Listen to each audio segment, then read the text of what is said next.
আমাকে দীর্ঘ 11 বছর 16 দিন ফিরআউনের জিন্দানখানা থেকে জেল খাটার পরে মুক্ত করে ফরিদপুর জেলা আলেম ওলামা ও তাওহীদি জনতার উদ্যোগে ইসলামী মহাসম্মেলনে আসার তৌফিক এনায়েত করেছেন। এজন্য বলি আলহামদুলিল্লাহ। বাংলাদেশের বুকে ইসলামকে ধ্বংস করার জন্য ভারতের প্রোডাক্ট এক মক্ষীরানী, স্বৈরাচারী, দুরাচারী এক শাসক আমাদের উপরে চেপে বসেছিল।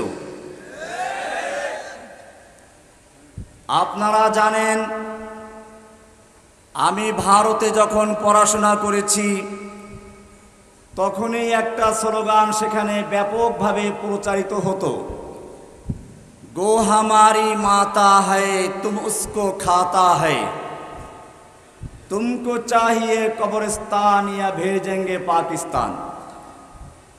গরু মোদের মা, তোমরা তাকে খাও, তোমাদের হয়তো পাঠাবো পাকিস্তান নইলে কবরস্তান।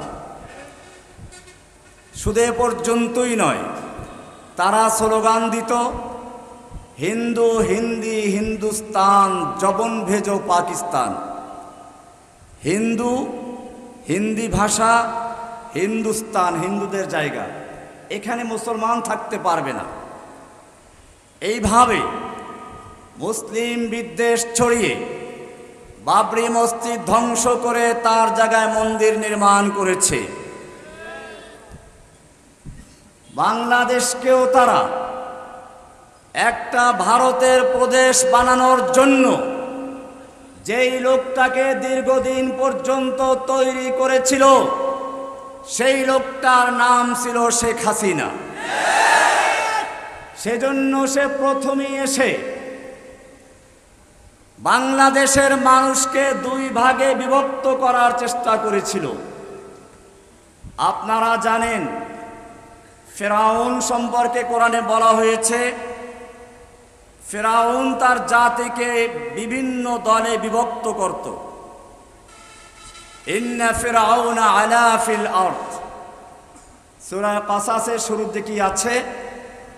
ফিরআউন মিশর ভূখণ্ডে একক ক্ষমতার অধিকারী হয়েছিল, সর্বোচ্চ ক্ষমতা সে কুক্ষিগত করেছিল। বাংলাদেশের ফিরআউনও তাই করেছিল। এরপরে বলা হচ্ছে ওয়াজআলা আহলাহা শিয়া, সে মিশরের জনগণকে বিভিন্ন দলে বিভক্ত করেছিল। ফিরআউন যেভাবে মিশরের জনগণকে বিভিন্ন দলে বিভক্ত করেছিল, বাংলাদেশের মানুষ যারা সকলে মিলে মিশেছিল সেই জাতিকে বিভক্ত করে কাউকে রাজাকার, কাউকে আলবদর, কাউকে জামাত, কাউকে শিবির, কাউকে জঙ্গি, এই সব নাটক করে আমার স্বাধীনতার পক্ষে বিপক্ষে, মুক্তিযুদ্ধের চেতনার পক্ষে বিপক্ষে, এরকম বিভিন্নভাবে দলে দলে বিভক্ত করে মুসলিম উম্মাহকে বিভিন্নভাবে সে নির্যাতন করে শাসন করার চেষ্টা করেছিল। যার কারণে আপনারা জানেন, প্রথমবার যখন এই হাসিনা ক্ষমতা এসেছিল, এদেশের লক্ষ উলামায়ে কেরামদের উস্তাদুল আসাতেজা শাইখুল হাদিস আল্লামা আজিজুল হক সাহেবকে জেলে পড়েছিল।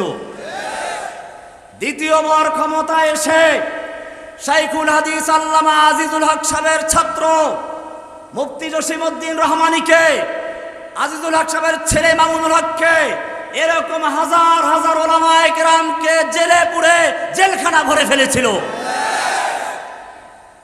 আর জঙ্গি নাটক সাজিয়েছিল। আমাকে বলা হয়েছিল আনসারুল্লাহ বাংলা টিমের প্রধান। আমি সাংবাদিক ভাইদেরকে স্পষ্ট বলতে চাই, জসিমউদ্দিন রহমানী কোনো গোপন সংগঠনের লোক ছিল না।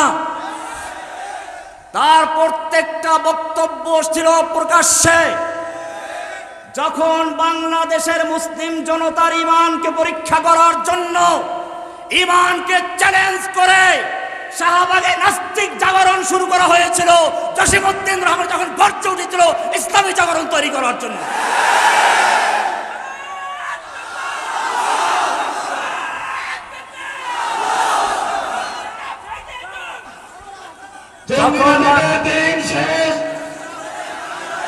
জসিমউদ্দিন রহমানের বাংলাদেশ, জঙ্গি নাটকের দিন শেষ। এখনো শেখ হাসিনার সেই জঙ্গি নাটকের কিছু প্রেতাত্মা বসে আছে, শাসন যন্ত্রের ভিতরে এরা লুকিয়ে আছে। সুযোগ পেলেই এখনো সেই হাসিনার মতো বলতে থাকে জঙ্গিবাদী, তাকফিরি, অমুক তমুক। আমি স্পষ্ট করে বলতে চাই, বাংলাদেশের মুসলিম জনতা, বাংলাদেশের তাওহীদি জনতা এবারে ঐক্যবদ্ধ হয়েছে। এরপরে যদি কাউকে বিচ্ছিন্ন করার চেষ্টা করা হয়, কাউকে জঙ্গিবাদী বলা হয়, তাওহীদি জনতা তার মোকাবেলা করার জন্য মাঠে রক্ত দিতে দ্বিধা করবে না। আমি আমার তাওহীদি জনতাকে জিজ্ঞেস করতে চাই, বাংলার জমিনে তাওহীদি রাজ কায়েমের জন্য যদি বুকের তাজা রক্ত রাজপথে ঢেলে দিতে হয়, তোমরা তৈরি থাকবে কিনা? ইনশাআল্লাহ।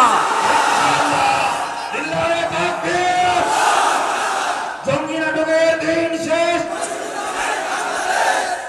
খুনি হাসিনার দিন শেষ।